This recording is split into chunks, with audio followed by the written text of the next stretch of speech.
Hey everyone, and welcome to Comic Breakdown. If you're new to the channel, be sure to hit that sub button, hit that notification bell, make sure you're not missing any of the content that we have coming out. And this morning, we're going to dive into King in Black, The Union, issue number 2. Now if you didn't check out issue number 1, or you haven't been keeping up with the King in Black line, go ahead, check out the description. I have a link there so you can check out the playlist. It'll get you completely caught up on everything King in Black related. Now the last issue left us with Britannia dying. She took down one of the symbiote dragons, but in doing so, it took her life. And so what's left of the Union is left here in shambles. And with that being said, let's dive into this issue. So this issue picks us up 10 months ago in Wales. And the choir, who is currently on the team, is on the run from the police. And making her way down a back alley, she runs into a police officer who has her at gunpoint. And as he attempts to arrest her, he gets knocked from behind. And out from the shadows steps Britannia,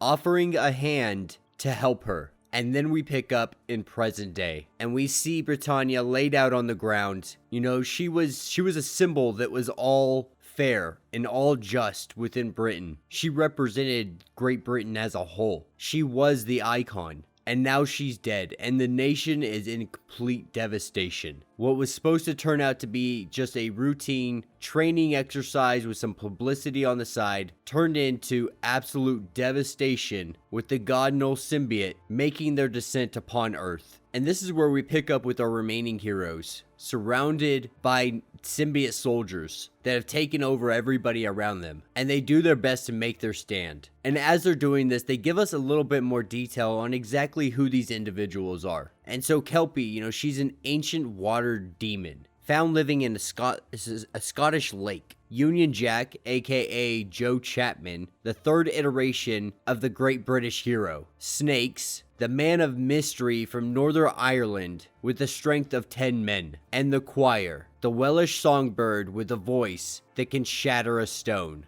And we see these guys taking on the symbiotes relatively well until they're able to get a hold of Choir. Once they get a hold of her, they turn her. And with her turning, we see a giant blast in all directions. And then arises the symbiote Choir. And everything goes black. And Union Jack wakes up, and around him he sees Kelpie, Snake, Steve Darwin, and Sleuth James, which are representatives from the government, ministers with special responsibilities for superheroes and things of that nature. And Union Jack asked how long he was out for, and they said about 20 minutes, and the sky turned black about 10 minutes ago.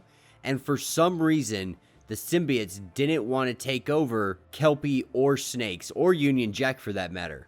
Which it doesn't really explain why. It says something maybe to do with their biology, but it really doesn't make sense onto why these symbiotes wouldn't attach to them. And so the team figures out what to do, and the first thing they think of is to head to the most populated area and figure out what happened. And this is where Kelpie comes into play and is able to manipulate the water to have everybody travel on top of it. And as they get closer, they see that the entire city has essentially been taken over by symbiotes, and they're immediately attacked. But at the end of the day, they're no match for Kelpie. They're no match for these guys. And Kelpie uses a giant tidal wave and wipes most of these guys out. But what we see is the symbiote choir take a child and threaten to kill it if they don't stand down. And this is where Union Jack really tries to communicate with Choir and try to have Choir see what it's doing wrong. And Choir is just more or less accepting its role now within the Knull hive mind. But all of this was a stall, and a sword is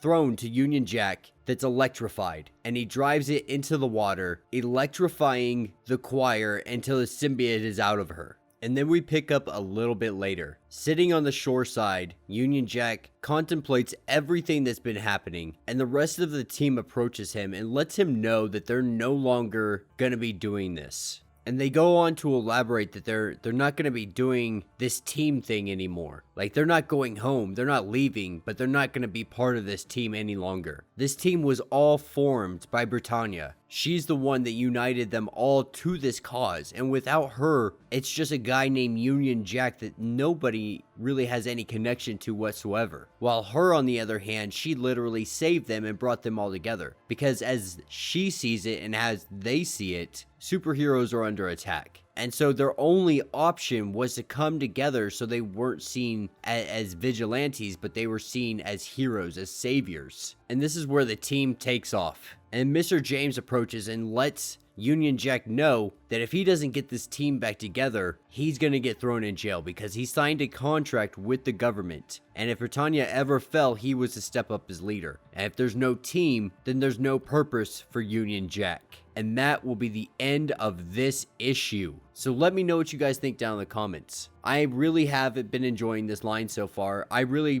personally like Snakes. You know, he's real quiet, real mysterious, and he's super strong. My only question is why him, Kelpie, Union Jack, and some of the others weren't taken over by symbiotes. What is it about their biology that makes them so uniquely different than the majority of the mutants and superheroes and humans that live on Earth? I feel like it's almost a loophole to have this plot drive forward. Like they're trying to make an exception. It's like, oh, well, yeah, it's the biology. The biology of it is why. And I don't know if they're going to elaborate on this more or if it's going to come into play later on. All in all, though, I have to say it was a relatively decent comic. I'm really excited to see how this is all going to interconnect, see if they're actually going to end up facing Knull. I would really like to see all of these tie-ins bring in one giant story at the end where we see all these individual things that they've been building up fight Knull at one time. But yeah, let me know what you think in the comments. If you have not yet, please do me a favor, subscribe to the channel, like this video, and if you haven't yet already, go check out my podcast, Comic Breakdown and More Podcast. It's available on iTunes and Spotify. I'll leave links in the description so you can check that out. We talk about the weekly comic pools. We talk about all the cinema from WandaVision to Wonder Woman 88. It's great in-depth talk about all these comics and how it's all intertwining within one another. So if you enjoy podcasts, go ahead, go give it a listen, give it a try. Let me know what you guys think about it. And until the next video.